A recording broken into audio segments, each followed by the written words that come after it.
E aí, pessoal, tudo bem com vocês? Mais uma aula de Sociologia começando agora para as turmas da primeira série, tá? Do Colégio Futuro VIP.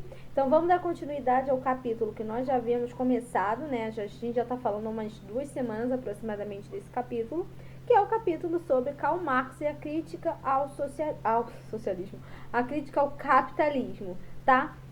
A gente tem que trazer à tona essa discussão, lembrando a vocês que nós temos 3 clássicos da sociologia que serão assim, eles serão as bases do que a gente vai estudar em sociologia, do que vocês vão estudar em sociologia para a vida, tá, pessoal? Que são Emil Durkheim, Karl Marx e Max Weber, que é o próximo querido que a gente vai conhecer, falou?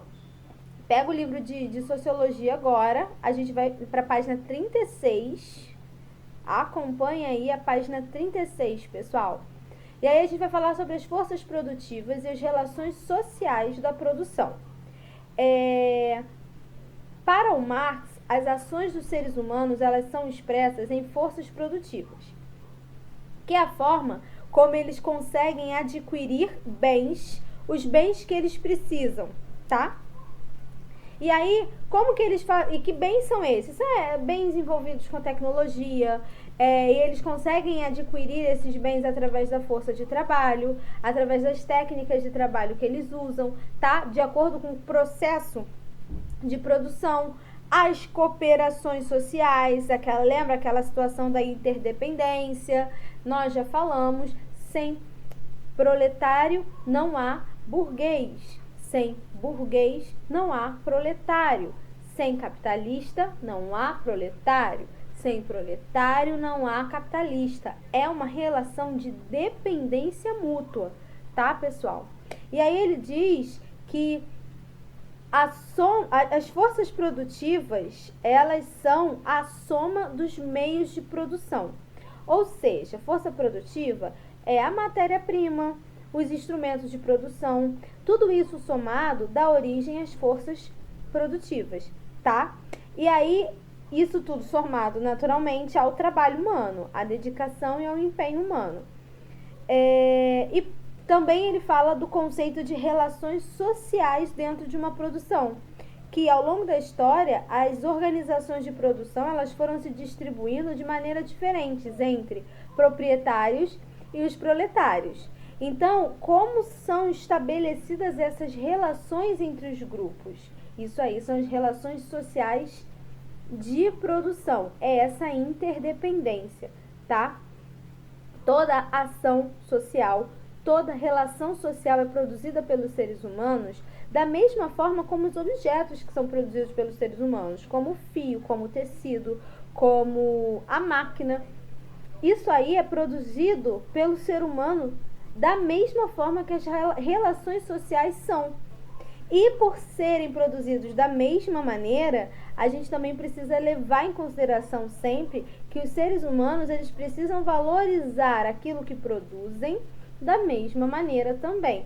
Então, se você produz, se você trabalha e produz algo, se você não valorizar aquilo, você não estará valorizando o seu trabalho.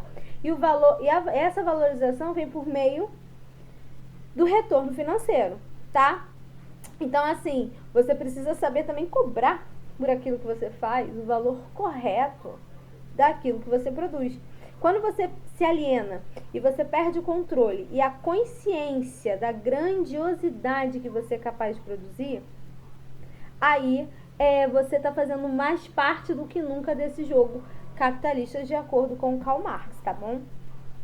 Seguindo para a página 37, a gente vai ver agora o conceito de infraestrutura e superestrutura de uma sociedade. Ele organizava, ele entendia a sociedade dessa maneira, pessoal.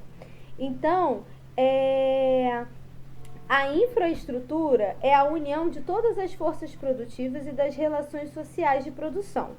Isso dá origem à infraestrutura. E a superestrutura, ela é a expressão de base material. A infraestrutura é a parte econômica e a superestrutura são as representações sociais, culturais, as visões de mundo que existem dentro de uma sociedade. Como assim a parte econômica? Infraestrutura é o trabalho, é a economia, é o giro de dinheiro, é o giro de trabalhadores, é a mão de obra, é o tempo investido, é o tempo gasto. E a superestrutura, ela é o combo daquilo que a gente não consegue visualizar tão claramente, que é a cultura, a representação cultural. E qual é a relação da representação cultural com tudo isso? Tudo.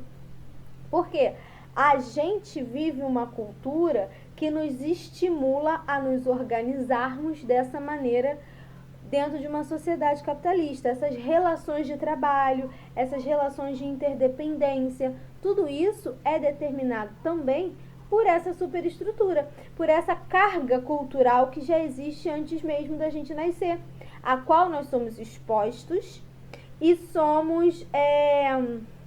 nós somos expostos a essa carga e também somos vinculados e empurrados a viver dessa maneira sem notar, tá? E aí ele vem falar que na concepção de organização social, os seres humanos eles acabam dependendo da posição deles no processo de produção. Ou seja, dependendo da sua posição dentro desse processo de produção, você vai ter maiores acessos dentro de uma organização social. Se você é um capitalista, mas bem fornecido, então você vai ter acessos a uma qualidade de vida muito melhor, tá? E aí ele faz essa divisão das classes sociais. Os que detêm as posses dos meios de produção, que são os capitalistas ou os burgueses, eles se apropriam do trabalho dos que não possuem os meios. Quem precisa trabalhar para ganhar dinheiro e quem dá dinheiro, paga, não dá, né? Mas quem paga para o outro trabalhar. Essa é a diferença, tá? Essa diferença entre operários e capitalistas. E aí entra o conceito de disputa de classes que o Karl Marx tanto falou e que a gente já falou pra caramba e que vocês não podem esquecer, tá, pessoal? Agora vamos começar a estudar um pouco melhor como funciona a sociedade capitalista de acordo com Karl Marx. Bom, a forma elementar de riqueza para os capitalistas é a mercadoria, aquilo que é produzido dentro das indústrias, que é vendido e que vira dinheiro para aquele capitalista, tá? A divisão do trabalho ela é uma condição básica para que a mercadoria exista. Como assim? Eu já dei esse exemplo, eu sempre dou o mesmo exemplo, gente. Eu preciso pensar num exemplo novo, mas eu vou dar o mesmo exemplo de sempre porque eu não sou obrigada, né? A ficar pensando em coisas novas. Mas eu vou dar o exemplo. Você tem uma fábrica, você é um alfaiate. Você tem um ateliê onde você costura e você faz as peças. Você é responsável por todo o processo de composição de um terno super moderno e super fino. A seu nível de especialização é tão alto que você pode cobrar super caro que as pessoas vão pagar porque você realmente é o melhor de todos. Vem gente do país inteiro só para mandar fazer ternos com você. Pois bem, surge a indústria. O tempo que você leva para fazer um terno, a indústria vai lá e faz 100. O tempo que você leva para você fazer aquele produto, o valor que você cobra para poder fazer esse terno, a indústria vai lá e vende por menos da metade do preço. Mas, professora, por quê? Porque é mais rápido. A máquina faz a maior parte do trabalho. E se o trabalho não é manual, ele acaba sendo mais barato, né? E também por ser mais rápido. E aí, acaba que com o tempo, esse alfaiate vai perdendo seus clientes para essas indústrias e no final das contas ele acaba sendo obrigado a ir trabalhar para essas indústrias e perde a autonomia de produzir as suas peças do começo ao fim. Ele passa a ser responsável somente pela parte de corte do tecido. Essa divisão do trabalho ela é essencial para a composição e a construção de uma sociedade capitalista, tá? Quando cada um assume uma função, de acordo com Karl Marx, quando cada um assume uma função específica e trabalha na repetição daquele processo ali constantemente, vai chegar uma hora que você, aquele grande alfaiate, vai desaprender o que você sabia, vai enferrujar. E aí você vai se alienar, Porque você não vai mais se sentir como responsável por confeccionar o terno. Agora você é responsável só por cortar o tecido. Você não vai mais nem se sentir um alfaiate de verdade. E isso aí, essa divisão do trabalho, ela é muito importante para a gente entender o pensamento de Karl Marx. Então, galera, e por que o seu terno, você como alfaiate, vende o terno por um valor tão mais alto do que a indústria? Porque o valor da mercadoria, e eu vou marcar isso aqui para vocês agora, ele é equivalente à quantidade do tempo de trabalho gasto na produção daquela mercadoria especificamente. Então, se você levava 15 dias para finalizar uma peça, são 15 dias de trabalho, você tem a sua hora de trabalho, você tem a sua especialização, você tem a sua técnica, é o seu trabalho. Ela vai ser cobrada muito alta.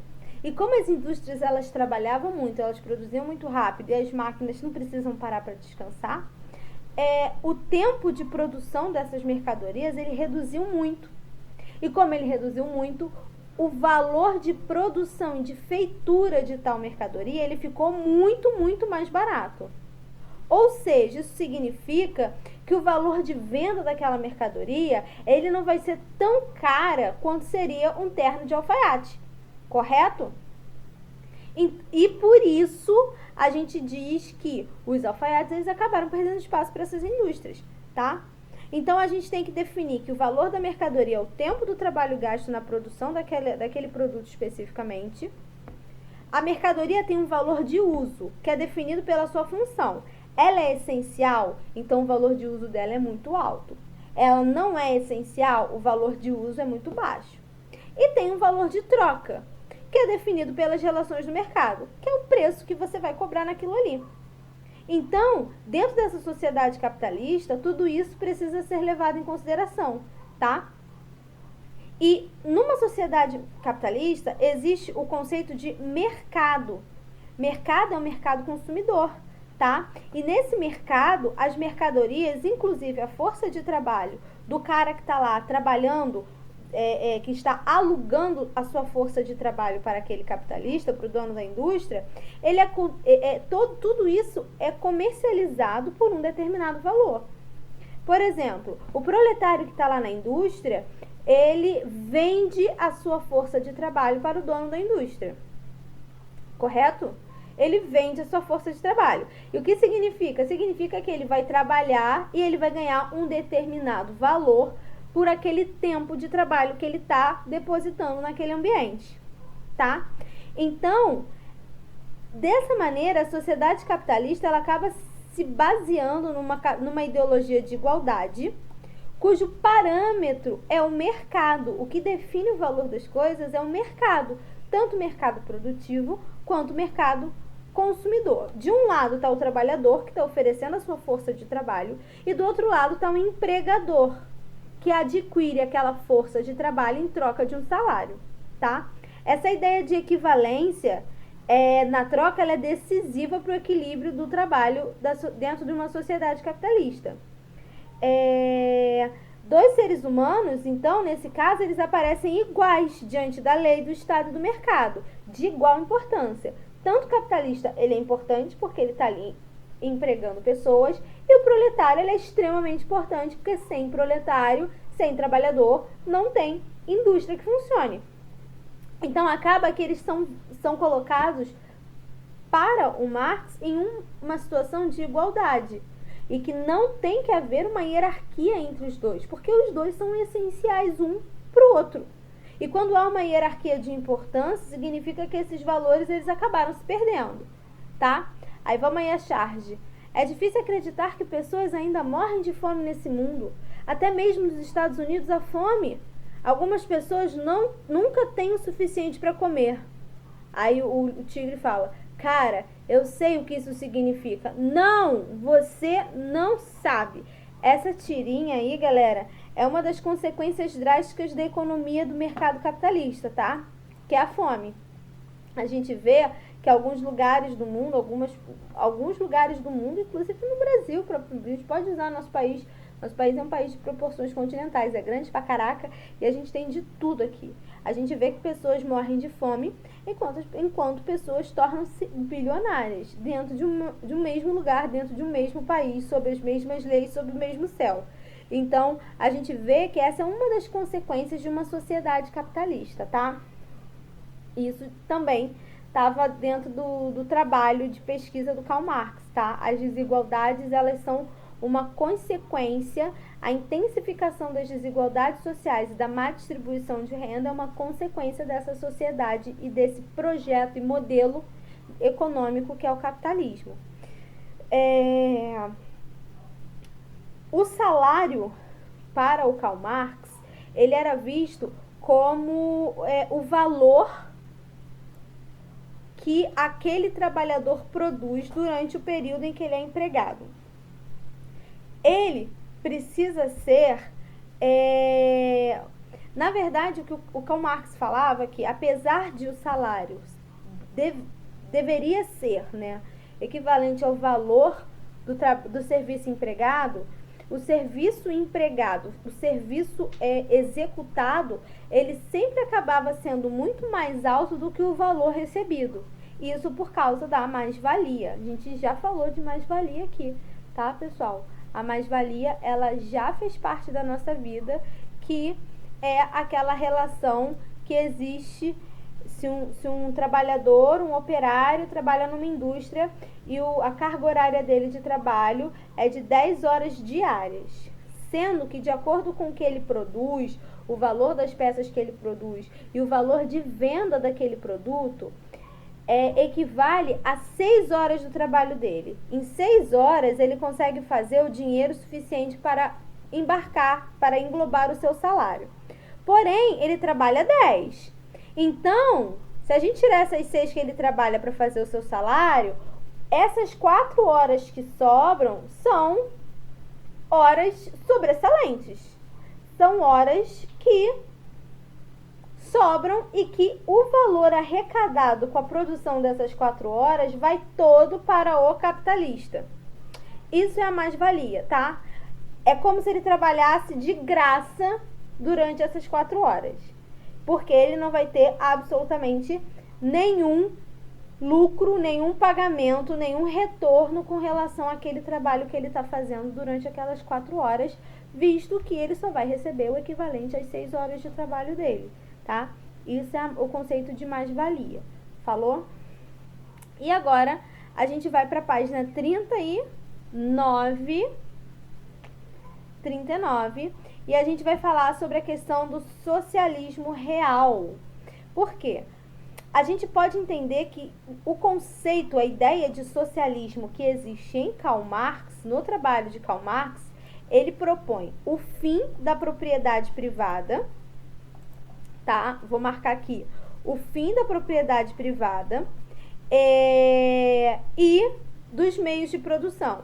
Ou seja, propriedade privada, indústria, trabalho, geração de emprego não pode pertencer a uma pessoa, porque pessoas tendem a explorar outras pessoas. Então, ele pregava o fim da propriedade privada dos meios de produção, o fim do processo de desigualdade e de exploração de trabalho. O que isso significa? O fim do processo de exploração do trabalho. Ele defendia, né, que a exploração do trabalho é aquela relação abusiva, de acordo com Karl Marx, que é a mais-valia propriamente dito, tá bom? E ele também era favorável ao fim da alienação, dessa divisão social do trabalho.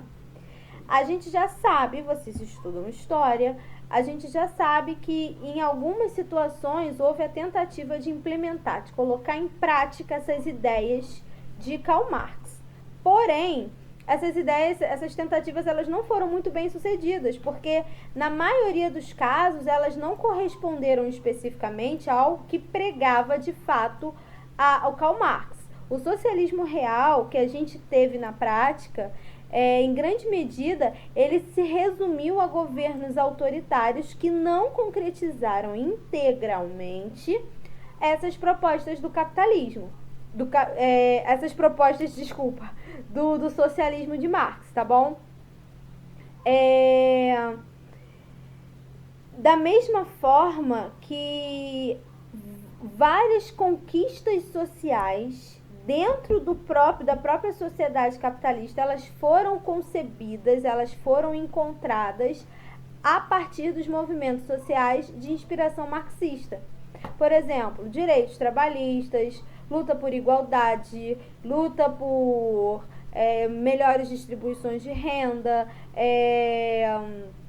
garantias para os indivíduos de um modo geral. Isso aí são todas ideias que são muito baseadas nesses ideais marxistas e que conseguiram e que ajudaram e melhoraram muitas qualidades, a qualidade de vida dos trabalhadores de um modo geral, tá? Então é uma herança muito importante e ao mesmo tempo contraditória, porque se por um lado foi positivo para a conquista de direitos por parte de uma população que vivia as desigualdades na pele, quando ela também foi colocada em prática em algumas experiências, ela acabou resultando de um governo extremamente autoritário, um governo genocida. Então, assim, é contraditório.